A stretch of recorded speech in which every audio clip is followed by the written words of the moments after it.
Sith Talk.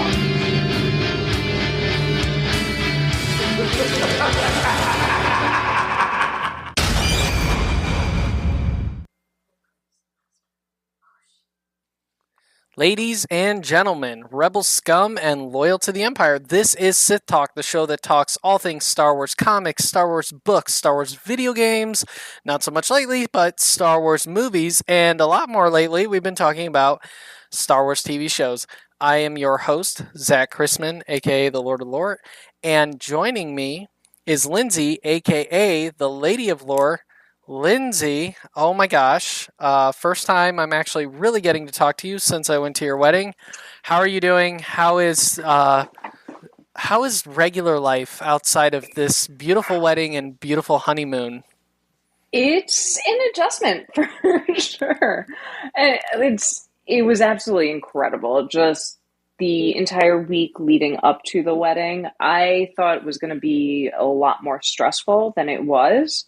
But we dropped everything off at the venue a few days in advance. And between that day and the day we got back from the honeymoon, it was just the least stressful time of my entire life. And it was just like everything that could go right went right. And it was just perfect.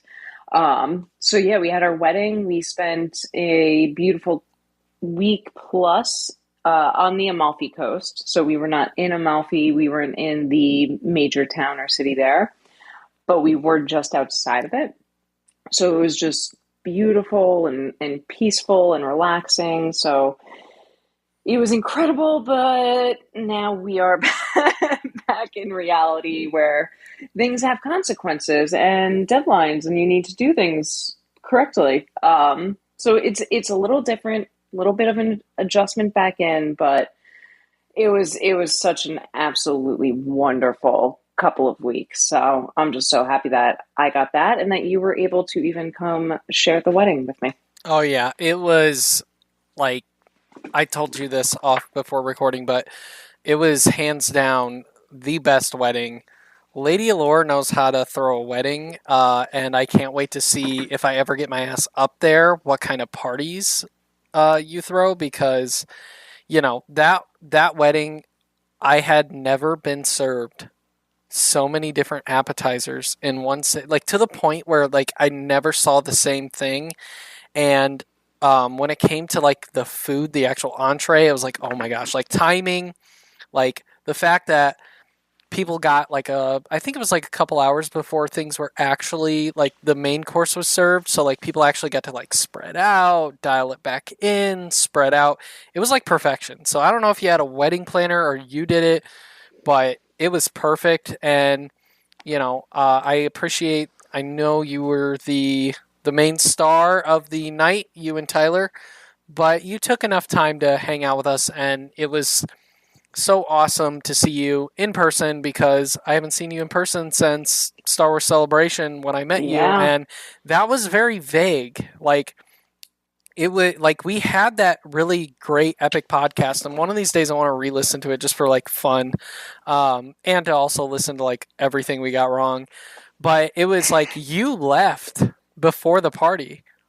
Like, before the real party ensued, I think you, like, I don't know if you got into an Uber, but, like, you left pretty soon after that. I think it was, like, we got done, and 15 minutes later, you were gone, and then the actual rager, like, just started happening. So we met at the same night of the Game of Thrones premiere, or season premiere.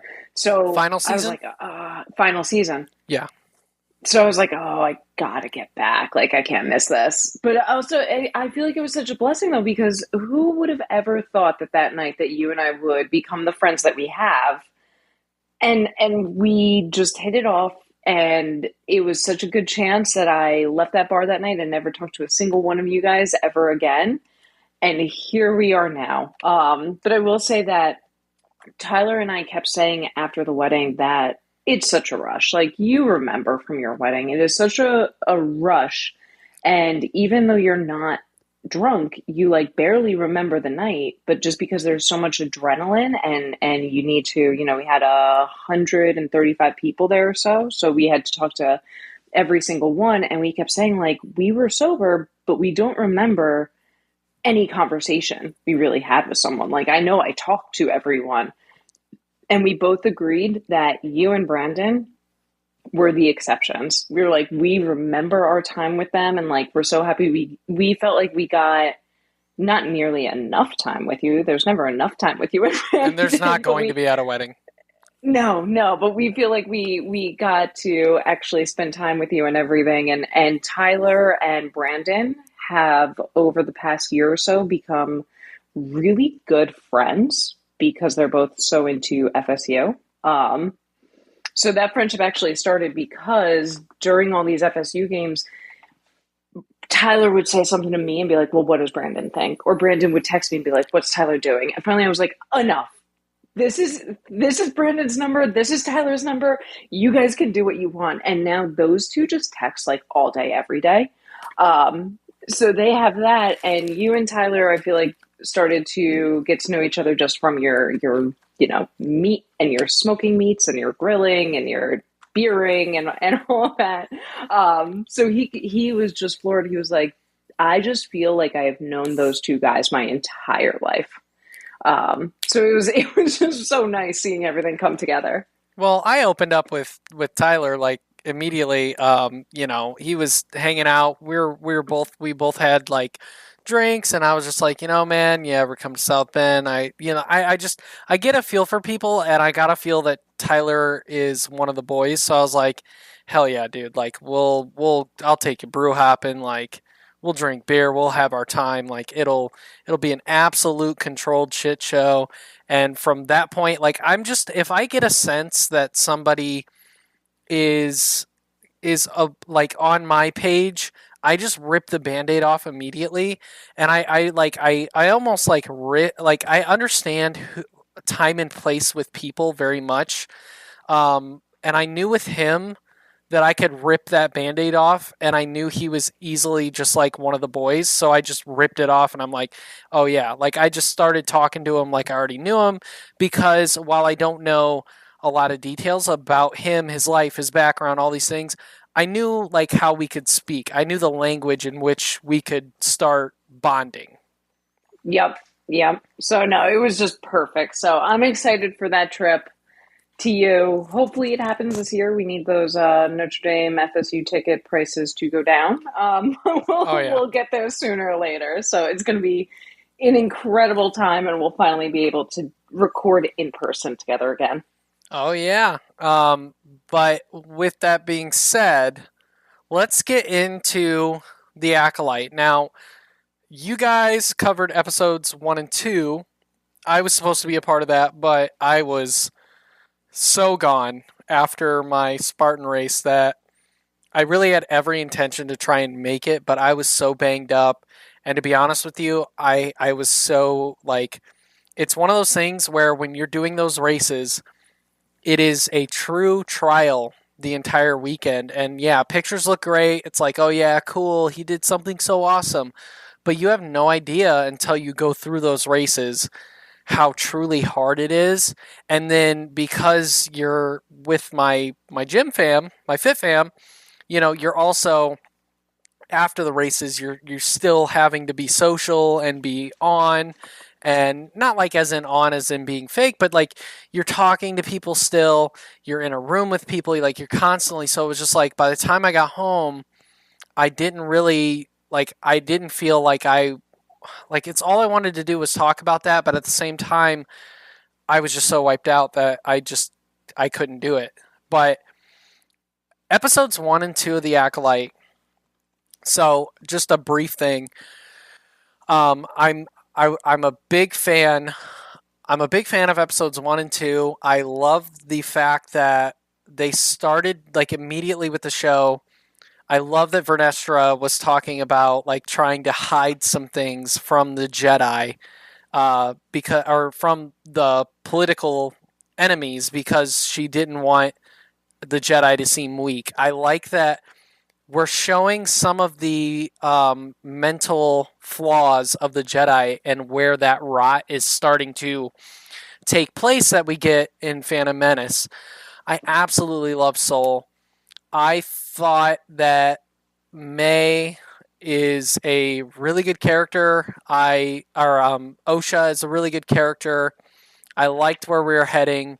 I overall spent a lot of time after episodes 1 and 2 talking about Osha and May and theorizing, and I spent a lot of time talking with Brandon. Absolutely love the first 2 episodes. Big fan. Good. But is there a but coming after this? You said No, like there no, was going to no, be a no. but. I have Okay. I have no critiques of episode one Of the and first or two. yeah, I have no critiques of episodes Mhm. 1 and 2. Um, just maybe the only thing that I said after episodes 1 and 2 that could even be described as negative, and it's not a negative, I said to myself, the questions the show makes you ask a lot of questions, specifically in 1 and 2, where you don't understand, like, are they twins? Are they not twins? Is there some kind of dyad thing? Like I had kind of mentioned to Brandon, I kind of said, so when I texted him, I said, what if it's a hyperdyad where because they're twins, they have what we call like twin sense? My wife is a Hmm. twin. The twin thing is kind of real, but because they're force sensitive, their memories are kind of jumbled together sometimes, so they can kind of be dipping out of each other's thoughts and potentially not realizing it. Like essentially, they're both kind of schizophrenic. Like with Yeah. like a co-op game where you're jumping in and out of characters throughout the game, that was kind of where I was going down a pathway. So and that's not even like just one of that's just one of the things that I was doing within the show. So I spent a lot of time thinking about that. Now, do I think that's happening now? Not so much, but But at the time, and it's at just the so funny time, to me because like B and I talked a lot about it being a dyad as well. So we're very much like on the page where there is some kind of, especially after the first 2 episodes, going back to that mindset, like there's something more there. And I spoke on the last episode about kind of my hopes for explaining the rule of two a little bit more clearly, and what it actually meant originally. yeah. But what's just so funny to me in hearing your recaps of the first 2 episodes, I feel like we all really loved it, but for different reasons. So while you're sitting here saying like you love Soul, I do too, by the way. I think you and I on the first 2 episodes are very much in line. But like Brandon hates Saul. Well, not hate. He doesn't trust him, and he really got the kind of heebie-jeebies there. So I think the first 2 episodes are much more versatile, where there's something to like for everyone, but everyone picked up on something a little bit different. Right. Absolutely.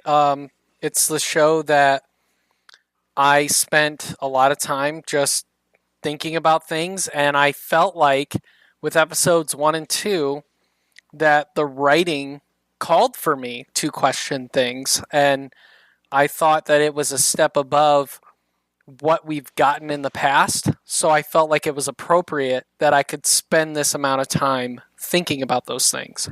Mm-hmm. Mm-hmm. So, with that being said, going into episode 3, how do you feel about episode 3 of The Acolyte?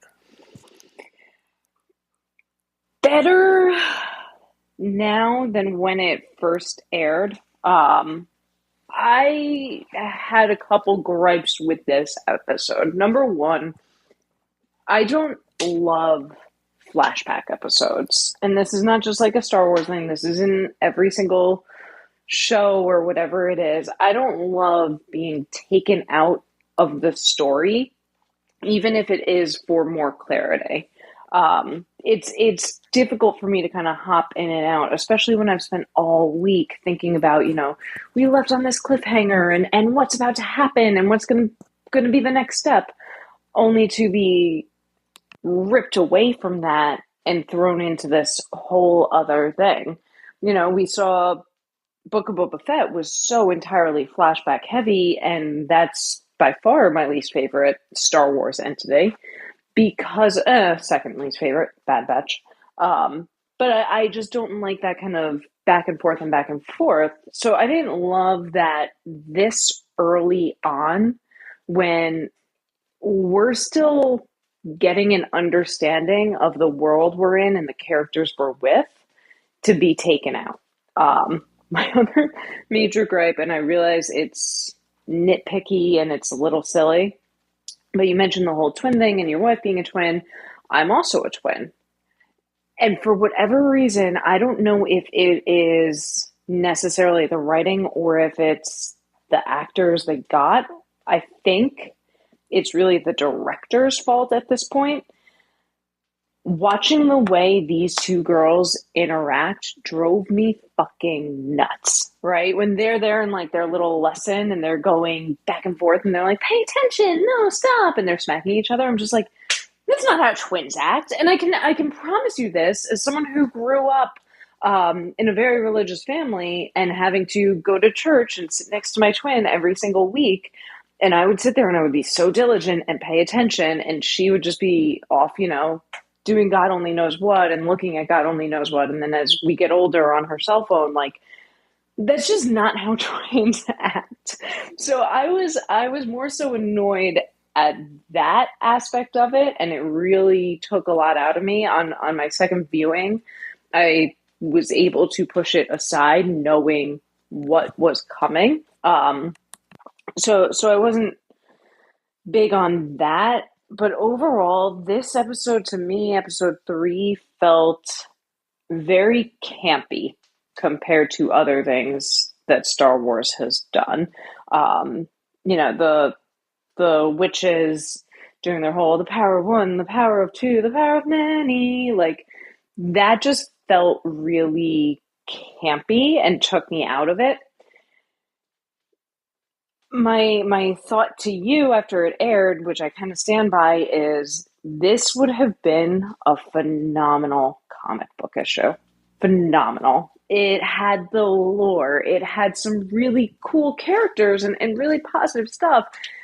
And it did, granted, drive the story forward and give us more to go off of, but it was just something about being ripped apart the way we were from the main story this early on. I felt was a little more inappropriate. But I know you were kind of able to help me see the light.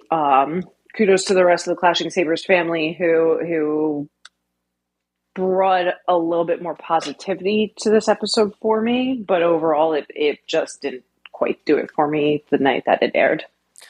So I do agree with you when it comes to the flashback being so early in the season. When I realized it was a flashback, I was praying that we were going to get, so like there was a show called Arrow that the CW did about the Green Arrow, and primarily the entire season there were flashbacks about Oliver, aka the Green Arrow, and his time he spends on the island, because he spends, you know, um, 10 years on an island, and the show picks up modern day. So throughout this entire show, or 6 years on the 5 years on the island, my bad, 5 years, and so through the entire first 5 seasons, it trickles back and forth between the island, and some of that shows the lessons he's learning.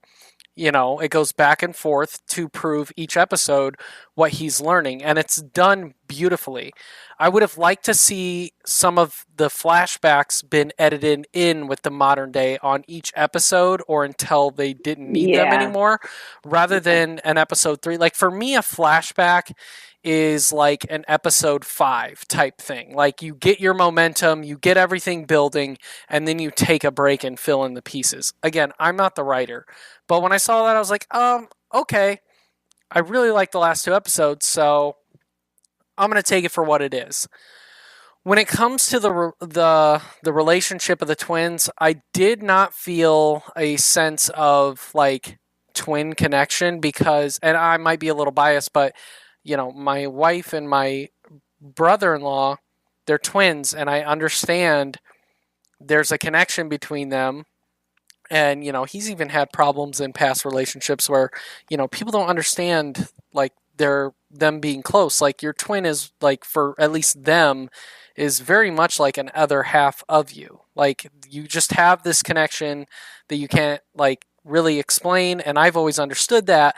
I didn't feel their like true bond.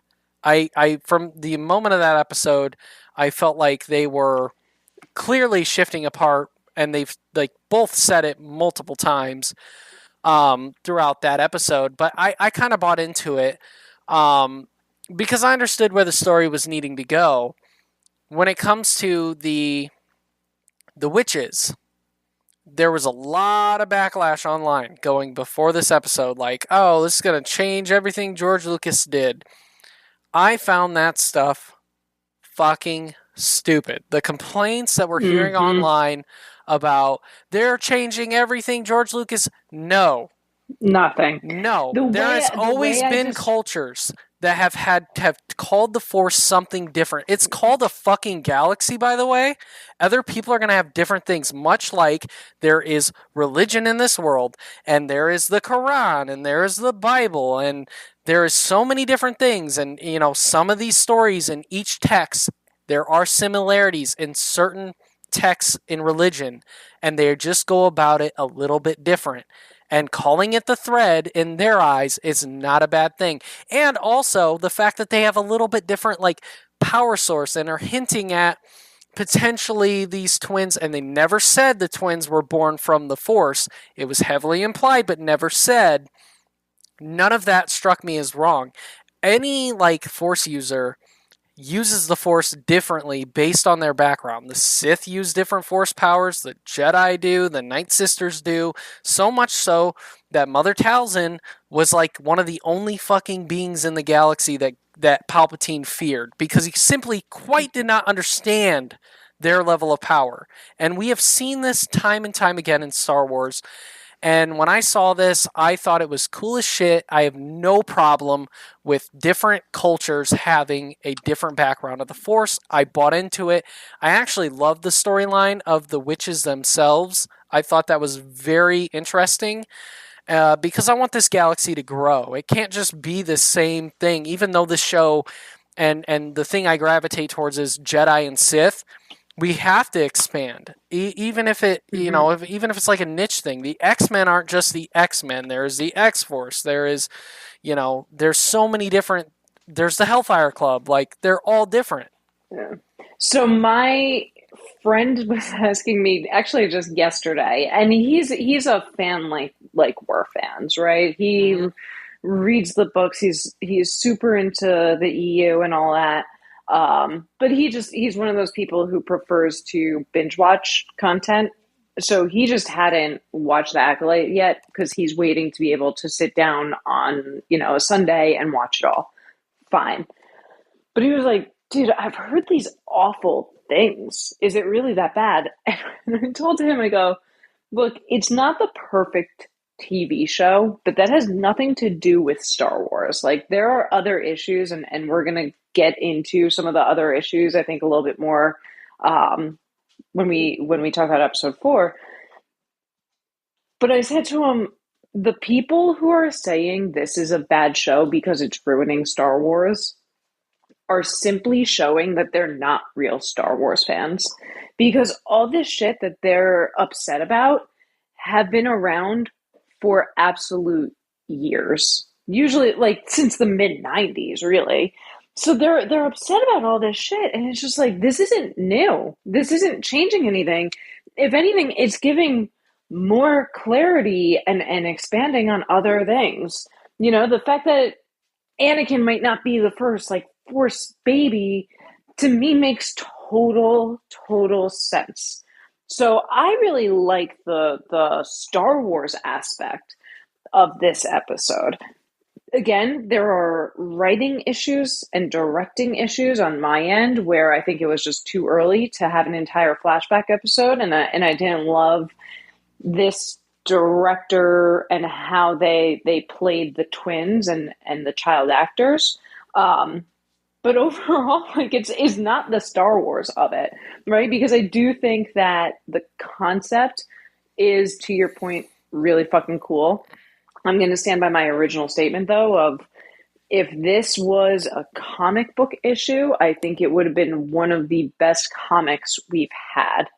I just don't know if it was so much the medium or the timing for me that this episode was. I don't want to say it fell flat because it gave us so much, right? It gave us so much, and we're gonna have to go back to what we learned after we talk about episode 4 and what to expect moving forward.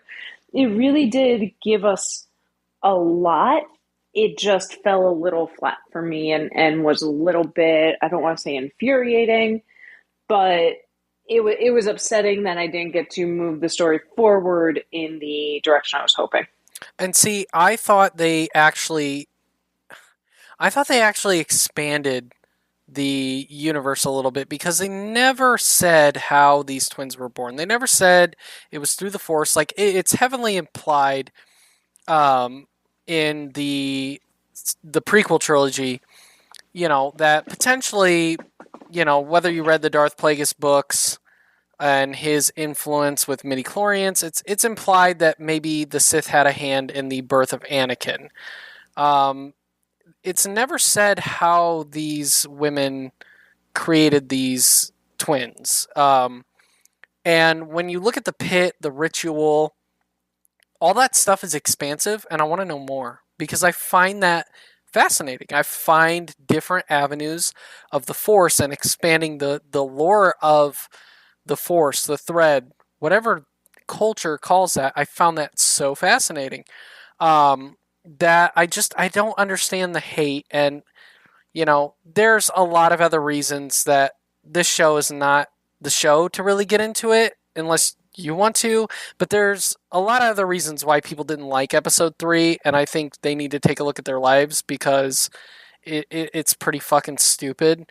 But like nobody changed anything George did. Like if you think about it, like George had a hand in the Mortis episodes, and that completely changed the Force. Like, oh, there's Force beings.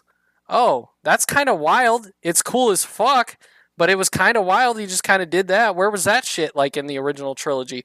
Where was that in the prequels? George kind of he changed that shit too. Like, and for all those people out there like, oh, George, it's not George's Star Wars anymore. George sold the company. He didn't have to. You're all loyal to George, but George sold the company to Disney. What do you like? What do you want? Like, do you want George to come back? Do you think George got fucked? George got $4 billion in stock options at Disney right now, and he's swimming in fucking cash. Like, if George wanted to do more Star Wars, he would have kept the company. So why are we crying about George? Like, I don't understand that fact. Um, but when it comes to this episode, one of the other things that I watched on the first time that really bothered me when I finished because I thought it was a huge stretch and I was like, oh man, this writing is going downhill at the end. And it's when May starts the fire. I looked through that entire episode when I got done because she starts the fire and the fire happens very quickly. And I'm thinking, okay, a lot of stone when they're doing the like above shots of the actual compound. I don't know how this fire could have actually gotten that big that quickly. So then I start looking back at the episode to see if these people actually are writing this mystery, this murder mystery that seems intelligent by all means so far. There's a lot of wood. There's a lot of wooden trim. There's thick beams where they're training. It looks like your standard Star Wars architecture, but all of that is wood. There's vines everywhere. But I'll stop you right there because I know what you're saying. Still, Zach, it can't go that fast, that far. What about the explosion that happened way lower in the compound? I do not think. I think May started a fire, and I think her intentions were at that point to kill Oshi. But I think there is a part 2 of what actually happened. I think May's intentions were valid. I think she started a fire. But I think the Jedi and the witches had a falling out. And I specifically think that they were trying to make. They were trying to take Osha. The witches, one of the witches, whoever, did not like it, got aggroed, and a battle ensued, and communication was lost between these witches and the Jedi, and some bad shit happened. I also think it's creepy as fuck. And I love this episode because they finally showed the Jedi like taking kids, and it was creepy. It was weird. Their jurisdictions, the way they went about it, the way kind of Soul went about it, it was very creepy. Like, oh, And we have Dara had a weird line about like, well, we have the right to test them. And it's like, why? yeah. How do you have this right? You Who have gave you no this right? right over these And fucking kids, dog. why is this universally accepted? So yeah, I think that was really, really interesting. But I have to say it now. I know I'm getting a little ahead of myself because we aren't on episode 4 yet. I just don't want to forget this because it's so monumental for me in thinking about what's to come. I don't entirely trust that the Jedi are strictly there for any kind of just recruiting mission. I think sending 4 Jedi to recruit is a little excessive. I agree. I know it's mentioned that they're on an outpost there and they're stationed there on an outpost, not necessarily on a mission. But in terms of starting the fire, and even more so in terms of who is the master, I think there has to be someone already on that planet. And I think and hope that maybe the Jedi are there for that person and they stumble upon these witches and these kids and maybe get confused. But if May survived this fire and she was the lone survivor and she is now off planet, there has to be someone who comes to rescue her after. We do also have the line in episode 4 where Soul tells Osha, he has a lot more to tell her, and he'll tell her when they're back on the ship. Obviously, it's going to be more about the inciting incident, right? And more about the fire and maybe what they were doing there. But I'm also very interested in what happened after the fire and what May's story was in those next few days. I think that's gonna be a very big part of it. So while I'm totally with you that there's more to this fire than we've seen, and I think you said it too, and I realized on second viewing, like those witches didn't die in a fire, right? Those were not like, No, they weren't. oh, They look weren't at these husks. burnt bodies. They were Yeah, fresh, and that was part of they like were why I fresh went and they back. were on display. Yeah. So there, yeah, and what's Soul doing there? So I do think that while this wasn't my favorite episode because it took me out of the main story, in seeing all of the layers that it adds to this mystery, I do feel a little bit better there. So if I were to, it's like kind of agree, but also it's a blend between me and you. Because I wouldn't bring up EU because let's face it, Star Wars doesn't give a fuck about anything that happened in the past, even though I think it's cool as shit. They've been pretty adamant about like using, past source material or current source material. They're like, fuck it all, we're just gonna do it. And that seems very rude to say, but it is kind of true. I'm sorry. But because Leslie Headland had talked about the EU, I'm going to go down an EU rabbit hole for 5 seconds to connect this. And I'm not saying the Darth Plagueis novel, Plagueis is the master, whatever. But in the Plagueis novel, he spends years trying to tamper with the midichlorians. It is the only novel that makes midichlorians make sense. He is obsessed with genetic tampering. And I'm not saying we're getting Plagueis, he's the master of all this. I'm not saying that. I'm just saying there might have been some inspiration taken from it because he is obsessed with genetic modification using the midichlorians to create life. That is essentially what is hidden on in the old canon before Disney bought it, that Palpatine and Plagueis were the ones that essentially made the whole Anakin thing happen. My guess is that the Sith Master, whether it's the person in the mask that we've seen, for all we know, he could just be an apprentice.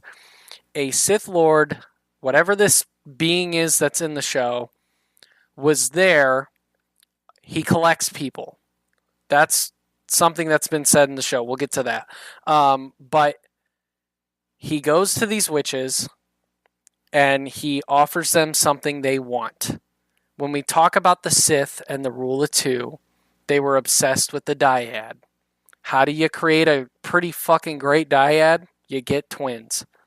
And that's, how do you create a dyad? You get twins. So I think the Sith Master offered these witches something they really wanted and potentially created these twins. The Jedi found out about these witches of the Force potentially having kids because they looked like they knew that there were kids there. And they were investigating these other Force users because of these twins, and they felt that there was something up there. And I think the involvement with the Sith was that he offered these witches something and potentially had a plan. Now, whether these twins work out exactly like Anakin Skywalker, I highly doubt. Something went wrong if I were to guess, and Anakin is the true, we got it right this time, but I think his hand was offering something to these witches. That's what I believe. If the Sith Lord has a hand in all of this, he helped them, or she, whoever. They had help. The Jedi were investigating these Force users, and that thus gave them suspicion, added to the creepiness of the way that they were trying to research these kids. And when you look at that episode, before the test even begins, the first thing that happens is Torben takes the blood work. That means this show, if they actually stick with their writing, and I'll get into that part later, that means that they are factoring in midi-chlorians in this show. Because the first thing they did when they test was take blood work. And they knew how strong they were in the Force, which is why Osha, when she was lying, they were like, we know you're fucking lying. Because they knew how powerful her potential was. That's my guess.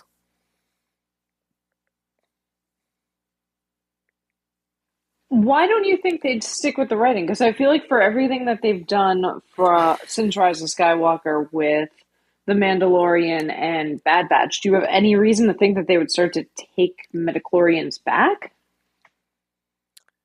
I'm talking about this show and primarily episode 4. I feel like the way that they have structured things from episode 1 and 3 have been, for the most part, pretty airtight. And when we get to 4, which if you want to, we can get right into it. Yeah. I feel like you and I have now both brought up episode 4, so we kind of have to get into it. So 4 for me is literally where all of my faith in this show was completely just dismantled in one episode. And I'm so excited for the next episode.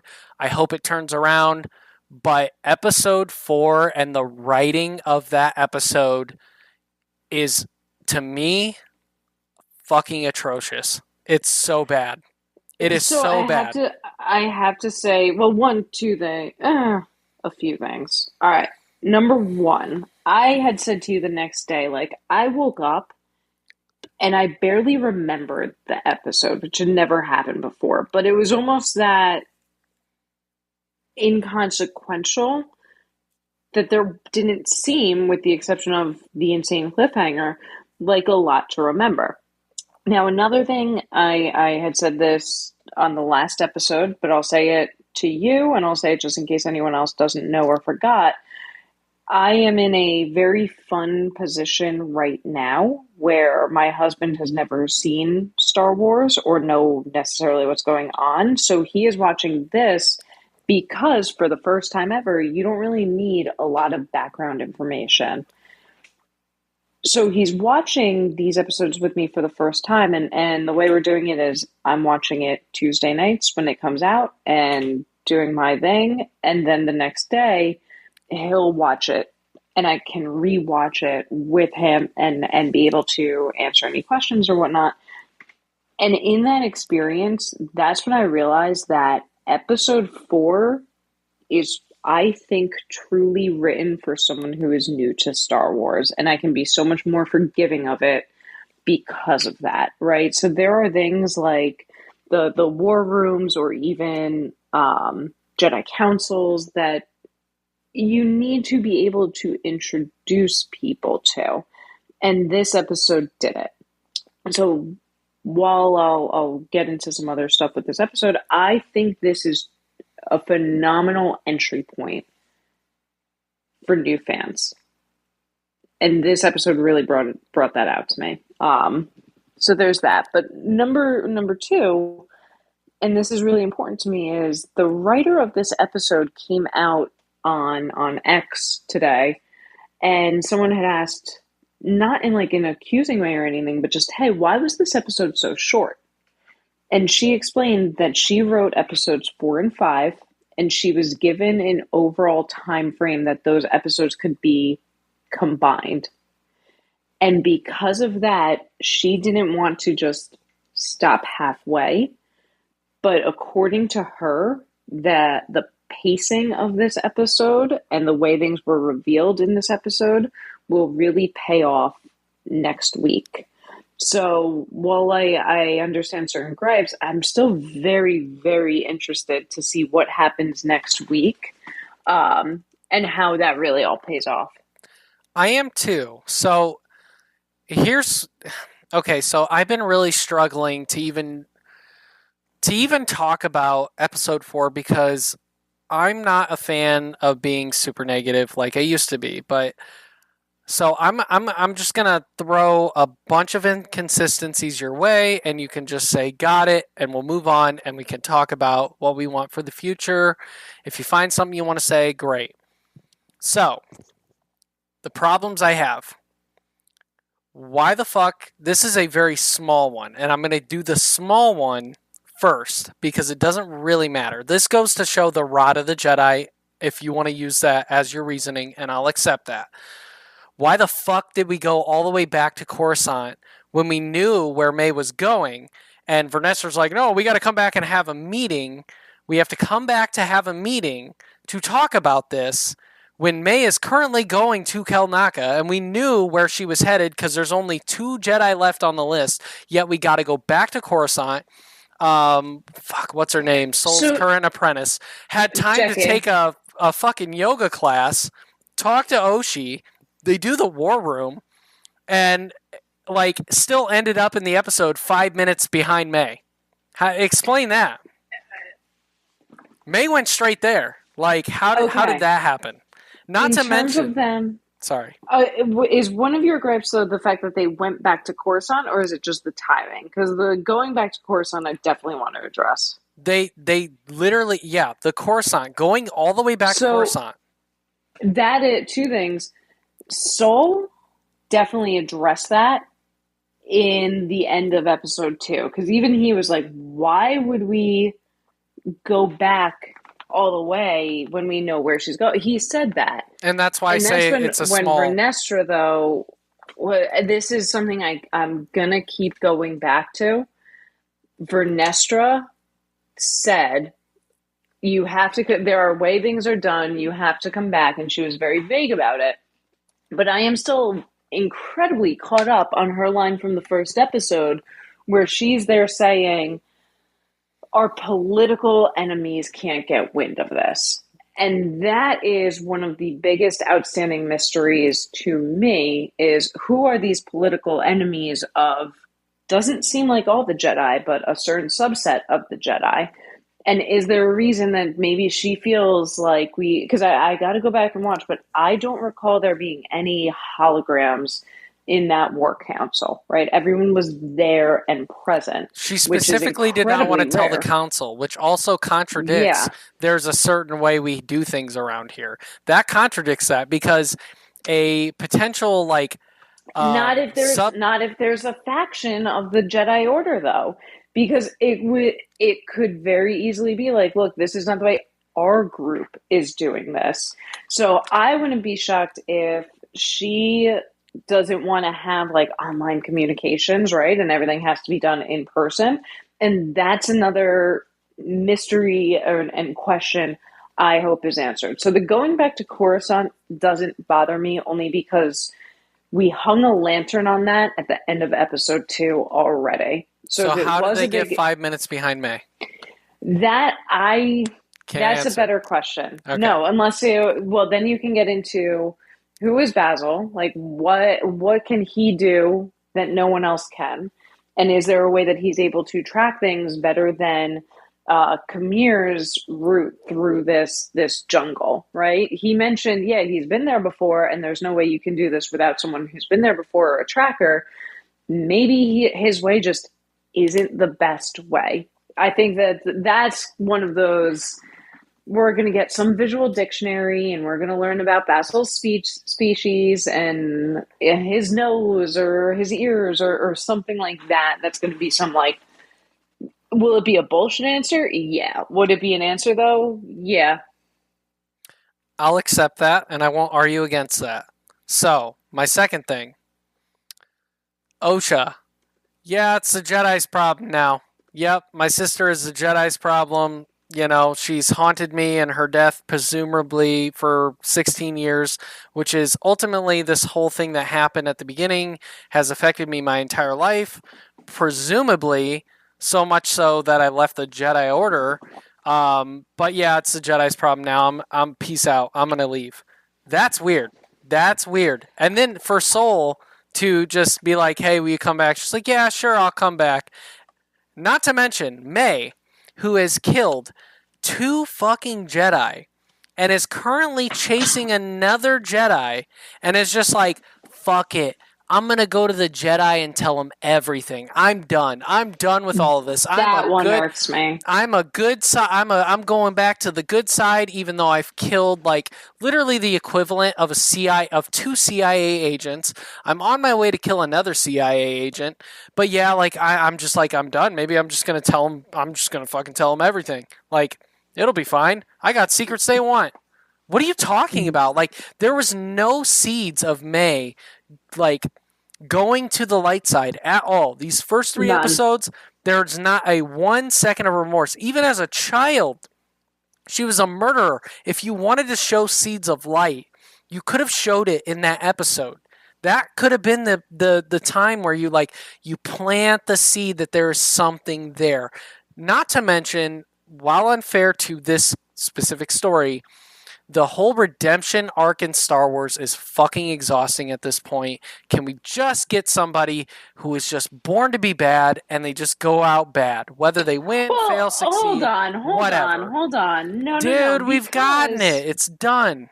It's yeah, but tired. that's the point of Star Wars. Everyone talks about, and this is something I But do every think Disney's story, misconstrued.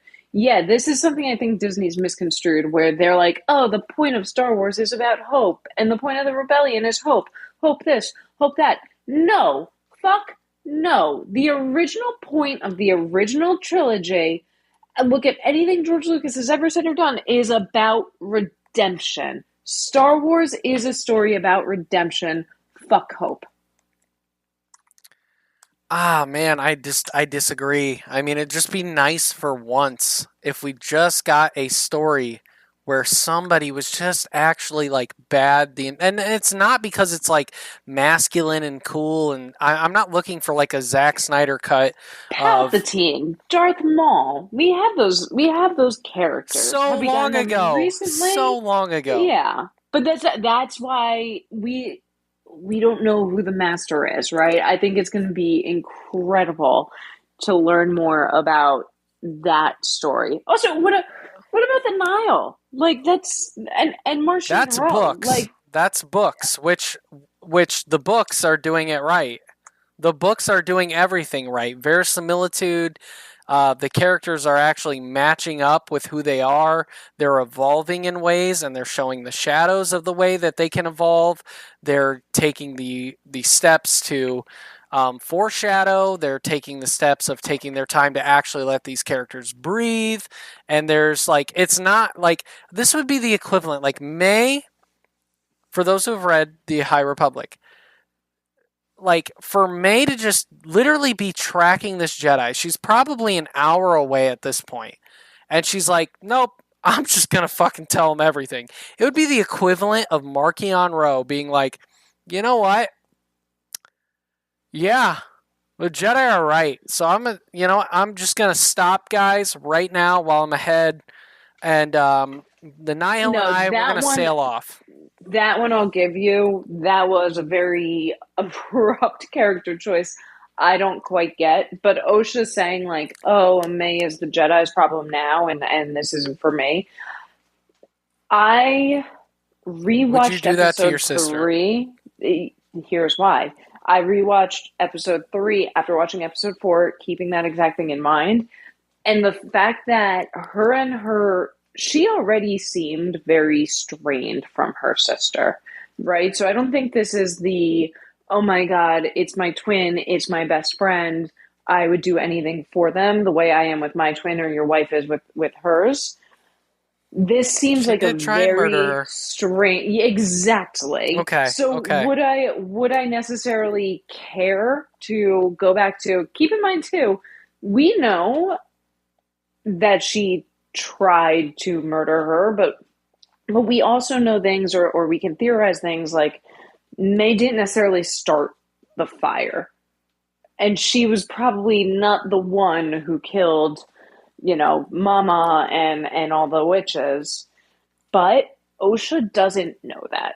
In Osha's mind, May not only tried to kill her, May killed their entire family. Would you really be eager to go back to the person who killed your entire family?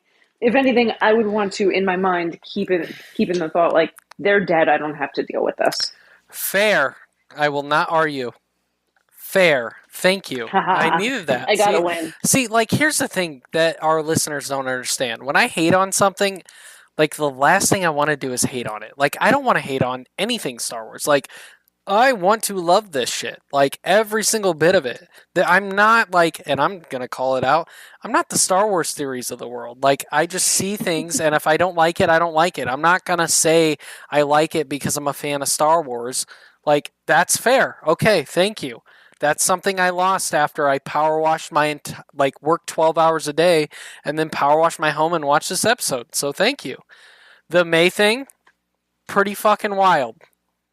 Yeah, That's what really sucked that out of me. I think it might have been Amanda over at Clashing Sabers realized that it's the same director of episode 3 and episode 7. So maybe we're getting another flashback episode in episode 7. I don't know. Again, I'm not wild on flashback episodes, but I hope that we get either a flashback episode or get something a little bit more from May's point of view where this makes more sense. But to your point, there have so far been absolutely no seeds planted that she would just make that switch. So am I a little bit more forgiving of this episode than I think you and the rest of the Clashing Sabers team are? Yes, but that really, really, really does irk me, and I hope it is explained. Okay, so you've helped me. We both agree on May. You've helped me with, and I still feel like I feel like with a show, when it comes to the writing, you should not have to convince me. The show should sell me and give me enough details on this. And this is the problem with Disney Plus. Too quick of episodes happening too fast and sometimes jumbled together. When you watch House of the Dragon, you know every single thing and you know why immediately. And every episode you get every single piece because they're paced well and they have these moments to breathe where it's actually like when you look at House of the, I don't know if you've seen House of the Dragon season 2 or like The Boys. Yeah. You I'm understand. fully caught up. Yeah. Yeah, I'm watching The Boys immediately after this, but you don't have to piece these things together. Like you are making things make sense to me, but This is what it's hard. I was It's saying hard before, to be though. interested. Like it's harder with Disney Plus. Two PCs. Everything you said makes sense, and I'm gonna rewatch everything, and I feel like okay, she is correct on this, but it shouldn't be this hard to piece it together.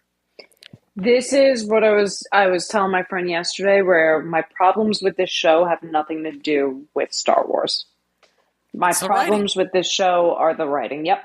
the Yep. writing, And I the really editing, and the do, pacing. yep. I really do hope that by the end of this we're like, "Oh, okay. I get it now. This was also intentional." And There's I am there's so praying. much that I'm still looking forward to, but I'm at a I point am right too. now where whereas I'm not thrilled with episode 4, I will be very happy and open to if episode 5 redeems it. So in knowing that these two episodes were written as one piece and had to be cut up, I'll be cautiously optimistic for this. So we're getting a little bit late in the episode, but I feel like I need a little bit more time. So I hope you're good to keep going just for like maybe 15 more minutes. You good? Um, I'll, I'll I may wrap it. not be. I'll wrap it. Yeah. I'll rapid fire. Okay, so my only okay, so we both agree May's thing, and to be clear, while that is one subject, that is a very big topic considering she opened up with murdering a Jedi. It is big. The fact that she's just like, I'm going to sell everything. That's very huge because May is arguably the title character. That's huge, and that's a problem, and hopefully they correct that. When it comes to the theory of the Sith Master, what is his name? Kamir? Yes. I swear to God, if he is the Sith Master, are you fucking kidding me? Because I don't want that. this Oh, I don't want that. episode, they literally like are baiting you, and I I swear to God, if they make him the Sith Master, and it's not because he's quirky, it's just the writing is so obvious. And when you sell a show on a murder mystery, like for all the people that hate Ryan Johnson on The Last Jedi, that's fine. That motherfucker knows how to write murder mysteries, and he keeps you Yeah, on and your toes. if it is Kamir, it's going to be so Scooby Dooish, right? And I actually learned that term today, the Scooby Doo of it all. Of hey, here's this guy in a mask. Here's this creepy, groundskeeper for a cemetery we just met, and that's the only other character in this entire episode aside from Scooby and the gang. Of course, it's this guy. Like I don't want that really easy Scooby Doo explanation. Right. And I'm just praying to God, I don't care who it is, I just don't want it to be him. If it Same, finds out same. it's not him. So my last thing before we wrap up, you talked about the writer. And Mark posted it in the Clashing Sabers chat that she had essentially said she wrote both episodes, meant them to be one, they split them up. It is a huge that like ultimately when you talk about the dialogue, the things that we've dissected in this episode, essentially though, nothing really kind of happened. Like there were some things that happened, but like it really was Until just the very end, yeah. until the very last like 20 seconds, and you literally like you see the Sith Lord, they blow the thing which we've seen in the trailer, and it ends, and I'm like, oh cool, we got right to the fucking good part, and nope, we're done. Yeah. It's like Disney Plus, guys. If this was meant to be two, I get you want to split it up for editing, for more show. You want the 8 episodes. Release two. Release You them for know, this you week. know what, I could have done more with, which would have been such an easy thing, but they laid the groundwork for and never really paid off. What? Osha and Jecky's friendship. That is the plus. What did what did Jackie say? She said, It was something like oh, don't tell me you'll miss me, and like, hey, look, next time you're on Coruscant, let's go get a drink. We'll like no, exchange but stories she about our mutual. no, But but she like said one of the Jackie's, most beautiful things. We are not. What did she say? We are not. We do not learn. We do not die by our past, but we learn how to survive it. Fuck. What did she say? oh shit, But it was a yeah, beautiful line.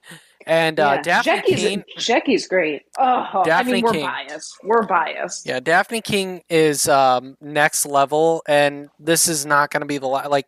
She's going to be an Emmy award-winning actor, Oscar. She's got a long career. But yeah, I'm, I'm just, I'm disappointed with the way it ended. I still feel like the writing is lackluster. You've sold me on some things. I'm going to do some thinking about it. But ultimately, when it comes to episode 4, it was a huge disappointment. I'm going to do some counseling. And when we go back for 5 and 6, I'm praying that I'm happy. And again, I don't have expectations like I talked about at the beginning before we ever talked about the show when it came out. I just want the writing to be cut and clear. So this was a disappointing episode. It can be fixed and there can be more story to tell. I'm absolutely excited to see where we're going. That's it. That's all I got. Yeah, I still think that there's enough promise of things to come to keep me hopeful and Absolutely. invested. Absolutely. And I want to tell our listeners like I'm hoping that smooth sailing from here and I'm still going to encourage the negativity that you're reading online. The algorithms of YouTube are so bad on this show. There's so much hate that is just so far fetched, and there's people that have other deep seated issues that are using Star Wars to vent on them. If you have problems with that show, it's okay. Just like maybe don't listen to them. That's it. Like if you don't love this show, that's great. I don't want I to I want to love this I show. gotta add, don't just not listen to them. Don't respond to them, right? Because anytime you even like respond thinking and you should always in real life always speak up for what you know is right. But you also need to realize that a lot of these people are gaining traction because it's all an algorithm, right? So the more often you interact with and maybe share something, even if to call them out on their bullshit, it's just helping them. So honestly, the best thing you can do is to just shut it down and ignore it. Totally, totally understand and always going to support in real life interactions, speaking up for what you know is right and doing what you know is right. But sometimes it's just a matter of not even sharing certain things to help those people out. Yeah, absolutely. And if you have a problem with the show, that's totally fine. But there's a lot of negativity for a lot of different reasons around this show that has nothing to do with the show itself. Um, I cannot wait. I love this show, or ultimately, I still love this show. My gripes are my gripes. That's who I am. But I'm still so excited. I cannot wait. We really do like, unless the writing is very atrocious, the way it ended, we should be having a banger next episode. And I can't wait Mm-hmm. to see it play out. But for that being said, unfortunately, we have other shit to do today. So we got to get out of here. We're going to talk about 5 and 6. I'm fucking excited to talk about all of it. Don't listen to my negativity when it comes to later episodes. I'm just going to give you the truth. With that being said, guys, you can find me at Sith Talker 25 talking all things Star Wars. Lindsay, tell us about what we do here at Clashing Sabers. Yeah, so over at Clashing Sabers, we are not just a podcast network where you can listen to several fantastic podcasts wherever you listen. Um, but we are first and foremost a nonprofit organization. Our goal is to get the stories that we love and who made us who we are into the hands of every kid throughout the country. So we take these Star Wars books and stories and we make sure that any classroom and any school library has access. best thing you can possibly do is join our Patreon. Every single dollar we make goes exactly into this cause. If you can't join Patreon, totally understand. You can always head over to clashandsabers.net and either spread the good word, or if you know of any school or teacher that you think could benefit from our services, please refer them, recommend them, and we'll get some really cool stuff out their way. Lindsay's got to work. I got to get a pizza. With that being said, guys, that's this episode of Clashing Sabers Sith Talk. May the Force be with you. Always. All Clashing Sabers productions are the intellectual property of the Clashing Sabers Network and ClashingSabers.net. All licensed sounds and images are the property of their respective copyright holders and are used for informational and educational purposes only. For more information on our nonprofit or to nominate a teacher, go to ClashingSabers.net. For questions or inquiries, please email us at ClashingSabersNetwork@gmail.com. You're just going to walk away?